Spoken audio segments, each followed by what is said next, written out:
मुख्यमंत्री लाडकी बहीण योजना ही चांगली राबवण्यात आली आहे। लाडकी बहीण योजनेचं तर खरोखर आमच्या एक म्हणजे शेतकरी महिला किंवा गरीब महिलांसाठी खूपच चांगला उपक्रम त्यांनी तयार केलेला आहे।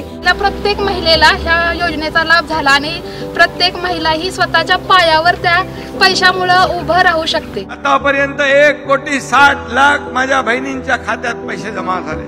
जवळपास 2,40,40,00,000 2.5 कोटी पर्यंत हे आपले अर्ज आलेले आहेत। आता सप्टेंबर शेवटपर्यंत पण याची आपण मुदत वाढवली आहे, त्यामुळे काळजी करू नका। मुख्यमंत्री माझी लाडकी बहीण योजना।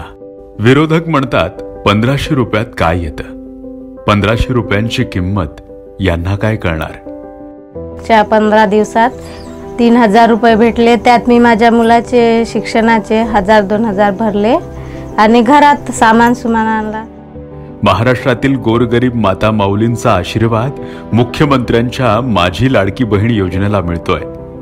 महिन्याला 1500 रुपयांची किंमत काय असते हे कुणाच्या हातात पैसे जात आहेत याच्यावर अवलंबून असते। 2 महिन्यांचे 3,000 रुपये मिळाल्याचे समाधान राज्यातील महिलांच्या चेहऱ्यावर दिसत आहे। 3,000 रुपये महिना भेटून राहिला भाऊकून, तर ते आमचं घर खर्च आम्हाला जिथं लागते तिथं लावायचं आहे। लेकरांच्या शिक्षणासाठी काळजी करणाऱ्या आईच्या खात्यावर ही रक्कम जमा होत आहे, त्यामुळे रकमेचं महत्त्व त्या माऊलीला विचारा। यवतमाळ जिल्ह्याच्या दिग्रस येथील महिलांनी याविषयी आपल्या भावना व्यक्त करत मुख्यमंत्री एकनाथ शिंदेंचे आभार मानलेत। जे आम्हाला 3,000 मिळाले आहे ते आम्ही लेकराच्या शिक्षणासाठी आम्हाला उपयोग झाले आहे। एकनाथ शिंदेचे आम्ही आभार मानतो।